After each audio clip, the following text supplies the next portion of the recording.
Aku adalah anak orang miskin yang hidup sederhana, tanpa memiliki ayah. Aku punya kebiasaan yang aneh, dan tidak pernah ada yang menyamai kebiasaanku, yaitu ketika aku berkunjung ke rumah orang yang aku kunjungi, pemilik rumah itu menjadi sangat kaya raya. Sebelum saya lanjutkan ceritanya, bantu subscribe channel ini, supaya saya lebih bersemangat lagi ceritanya, dan bantu menguak misteri dalam kebiasaan ini. Oakland, sejak kecil, aku tidak pernah merasa istimewa. Hidupku serba pas-pasan, dan aku terbiasa menjalani hari-hari dengan apa adanya. Ayahku telah meninggal sejak aku masih bayi, dan ibuku harus bekerja keras demi menghidupi kami. Meskipun begitu, aku tidak pernah mengeluh. Aku percaya bahwa semua yang aku miliki sudah cukup, walaupun sederhana. Namun, ada satu hal yang membuatku berbeda. Entah sejak kapan kebiasaan aneh ini dimulai, tetapi setiap kali aku berkunjung ke rumah seseorang, hidup mereka berubah drastis. Dalam waktu yang singkat, pemilik rumah itu mendadak menjadi sangat kaya raya. Awalnya, aku mengira ini hanya kebetulan. Namun, ketika kejadian itu berulang berkali-kali, aku mulai menyadari bahwa ada sesuatu yang tidak biasa terjadi. Tetanggaku yang awalnya hidup pas-pasan, tiba-tiba membuka toko besar setelah aku menghabiskan sore di rumahnya. Pamanku yang terlilit utang mendadak mendapatkan pekerjaan dengan gaji besar sehari setelah aku menginap di rumahnya. Bahkan teman sekolahku yang sering berbagi bekal denganku, kini tinggal di rumah megah setelah aku mampir untuk belajar bersama. Semakin lama, berita tentang keajaibanku mulai menyebar. Orang-orang yang dulu tidak terlalu peduli padaku, kini berlomba-lomba mengundangku ke rumah mereka. Awalnya aku merasa senang, berpikir bahwa mungkin inilah caraku membantu mereka yang membutuhkan. Namun, lama-kelamaan aku merasa ada yang aneh. Orang-orang tidak lagi melihatku sebagai diriku sendiri. Mereka hanya melihatku sebagai pembawa keberuntungan. Setiap undangan yang kuterima terasa kosong, seperti hanya formalitas demi keuntungan mereka. Aku merindukan interaksi yang tulus, seperti saat aku hanya dianggap sebagai anak biasa. Sampai pada suatu hari, seorang wanita tua yang tinggal di ujung desa mengundangku ke rumahnya. Ia tidak kaya, bahkan rumahnya hampir roboh, tapi ia menyambutku dengan senyum hangat dan membuatkan teh tanpa mengharapkan apapun. Saat aku bertanya mengapa ia mengundangku, ia hanya berkata, "Aku mendengar kisah tentang kebiasaanmu yang unik, tapi aku tidak memanggilmu karena itu. Aku hanya ingin kau merasa dihargai sebagai dirimu sendiri, bukan karena apa yang kau bawa." Kata-katanya menyentuh hatiku. Untuk pertama kalinya, aku merasa ada yang benar-benar peduli padaku. Bukan hanya pada keajaiban yang kubawa, namun keajaiban itu tetap terjadi. Esok harinya, wanita tua itu memenangkan undian besar yang cukup untuk membangun rumah barunya. Saat aku melihat senyum bahagianya, aku menyadari sesuatu. Keajaiban ini bukan tentang kekayaan yang kutinggalkan, tetapi tentang hati orang-orang yang tulus. Sejak hari itu, aku memilih dengan hati-hati rumah mana yang akan kukunjungi. Aku ingin keajaiban ini menjadi anugerah bagi mereka yang benar-benar menghargai kebahagiaan sederhana, bukan sekadar harta. Dan mungkin, melalui kebiasaan anehku ini, aku bisa membuat dunia menjadi tempat yang lebih baik. Setelah pertemuanku dengan wanita tua itu, aku merasa ada perubahan dalam cara pandangku terhadap dunia dan juga diriku sendiri. Aku kini paham bahwa keajaiban yang kubawa bukan sekadar kebetulan, melainkan sesuatu yang lebih besar, mungkin sebuah takdir yang harus aku jalani dengan bijaksana. Namun, hidup tidak selalu berjalan mulus. Ketika aku mulai memilih rumah mana yang akan kukunjungi,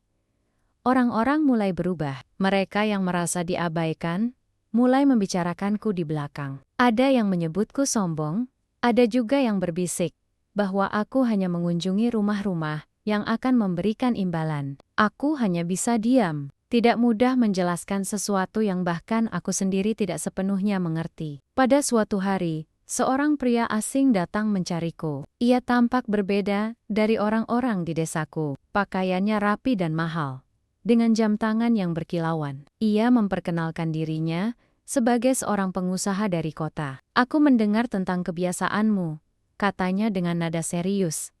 Aku ingin kau datang ke rumahku, bukan hanya untukku, tetapi juga untuk keluargaku. Aku memandangnya, mencoba mencari ketulusan dalam matanya. Tapi yang kulihat hanyalah ambisi. Aku menolak dengan sopan, mengatakan bahwa aku tidak bisa pergi begitu saja. Tapi pria itu tidak menyerah. Aku akan membayarmu, katanya. Lalu menyebut angka yang membuat mataku membelalak. Uang sebesar itu bisa mengubah hidupku dan ibuku selamanya.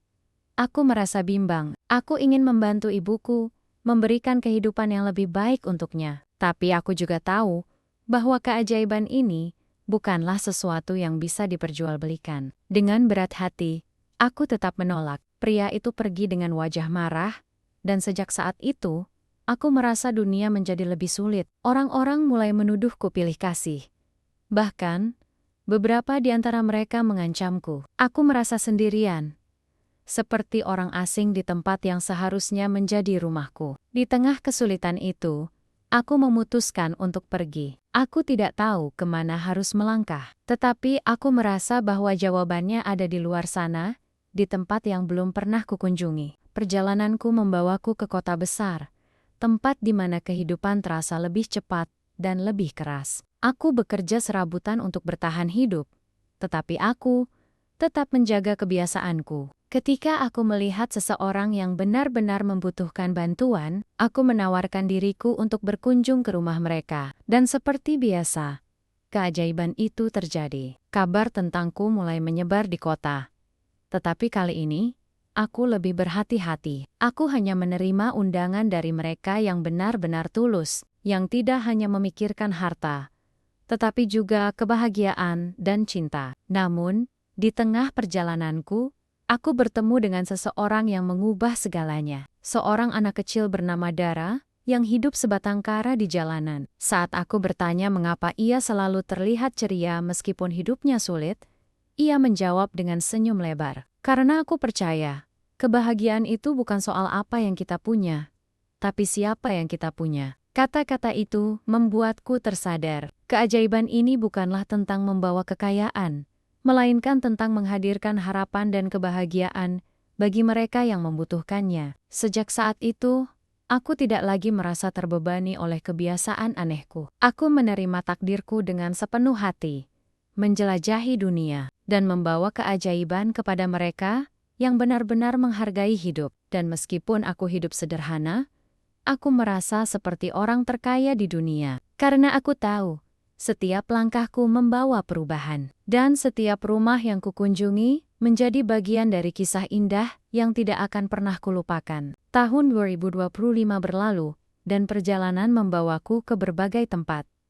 Aku tidak lagi merasa seperti anak miskin yang kesepian. Dimanapun aku pergi, aku menemukan keluarga baru, orang-orang yang tulus, yang memandangku bukan sebagai pembawa keberuntungan, tetapi sebagai teman, sebagai bagian dari hidup mereka. Namun, perjalanan ini juga tidak selalu dipenuhi kebahagiaan. Ada saat-saat di mana aku dihadapkan pada pilihan yang sulit, seperti ketika aku harus memutuskan apakah keajaibanku harus digunakan untuk seseorang yang serakah, tetapi memiliki kuasa untuk membantu orang lain, atau untuk seseorang yang benar-benar baik hati, tetapi tidak memiliki pengaruh besar. Salah satu momen yang paling mengubah hidupku terjadi di sebuah desa kecil di pegunungan. Desa itu terpencil, jauh dari keramaian kota, dan dihuni oleh orang-orang sederhana yang hidup dari hasil bercocok tanam. Saat aku tiba,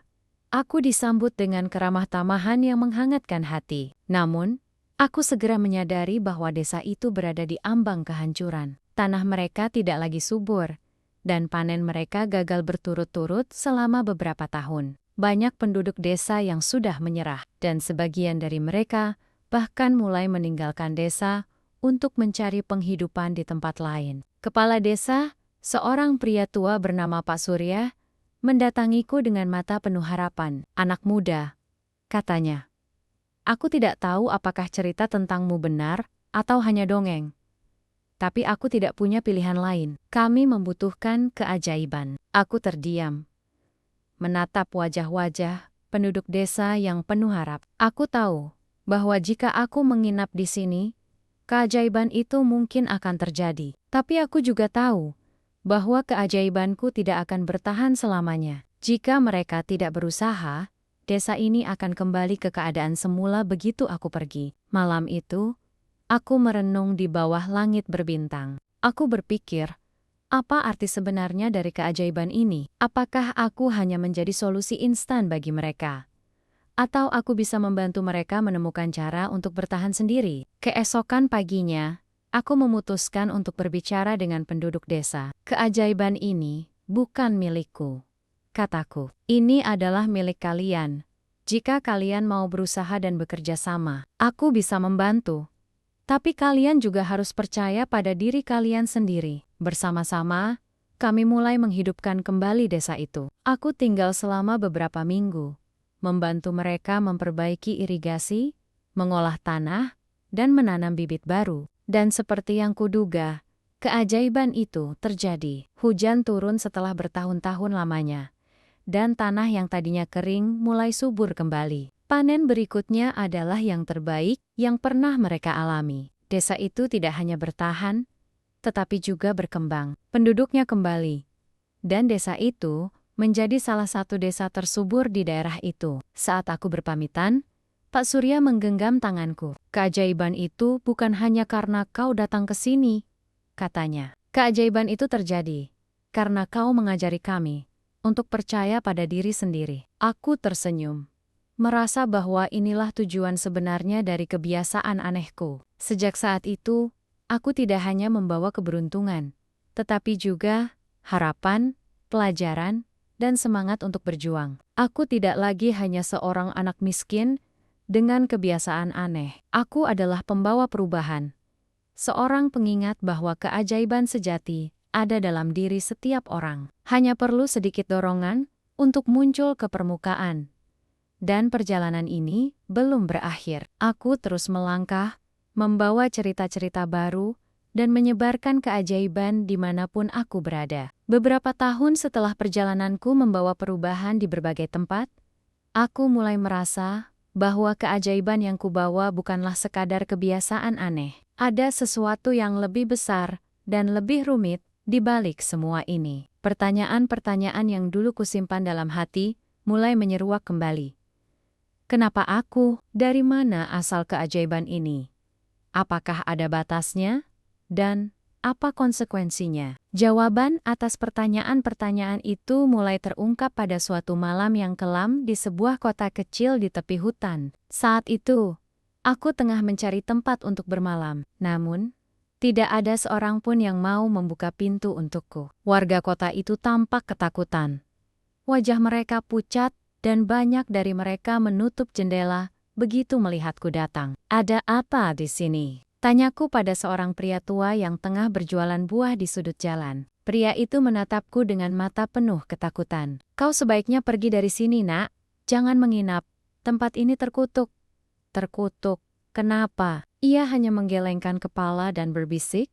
Ada legenda lama di tempat ini. Mereka bilang, jika seseorang membawa keberuntungan tanpa sebab, ia pasti terikat dengan sesuatu yang lebih gelap. Kami tidak mau ambil risiko. Kata-katanya membuatku merinding. Aku mencoba bertanya lebih lanjut, tetapi pria itu menolak menjelaskan. Karena tak ada tempat untuk bermalam, aku akhirnya berjalan menuju hutan di pinggiran kota, berharap menemukan tempat yang aman untuk beristirahat. Di tengah perjalanan, aku melihat sebuah pondok tua, berdiri sendirian, di antara pepohonan yang menjulang. Lampunya menyala, dan dari dalamnya terdengar suara lembut seorang wanita tua. Masuklah, anak muda.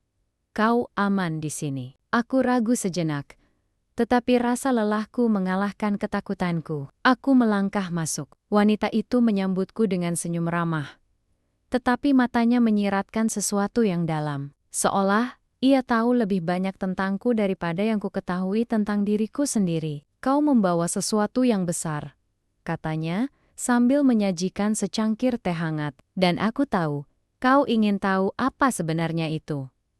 Jantungku berdegup kencang. Apa maksudmu? Wanita itu duduk di depanku, menatap mataku dengan tajam. Keajaibanmu bukan hanya kebetulan, itu adalah warisan, sebuah anugerah, atau mungkin sebuah kutukan.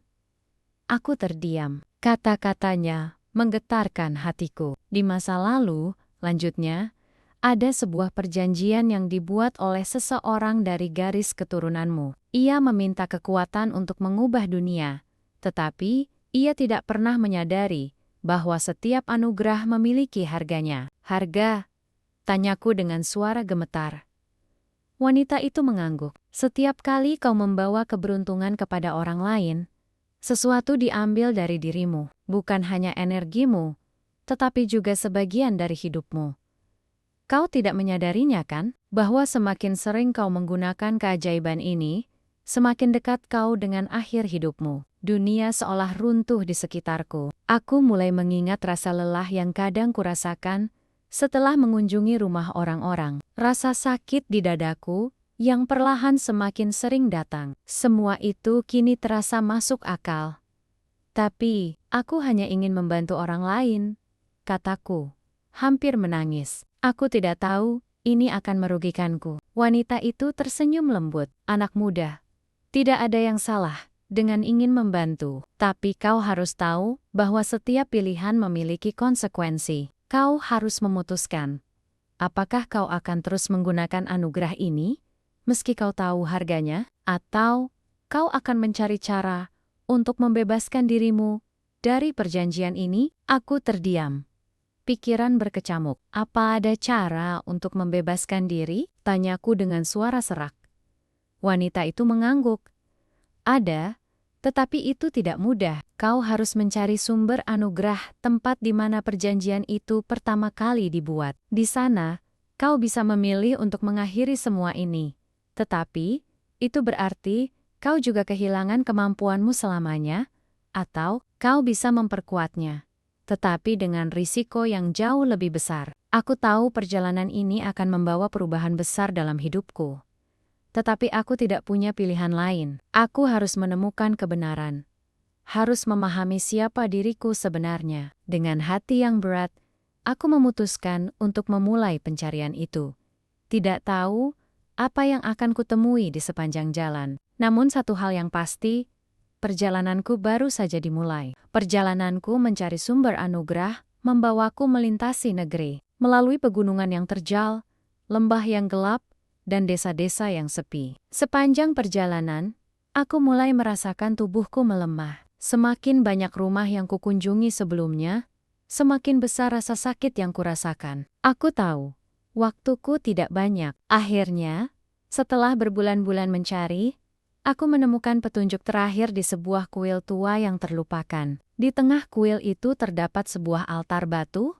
Di atasnya terukir simbol-simbol aneh yang bercahaya redup. Seorang penjaga kuil, seorang pria tua dengan jubah lusuh, menyambutku dengan anggukan. Jadi, kau akhirnya tiba, katanya. Aku menatapnya dengan mata penuh tanya.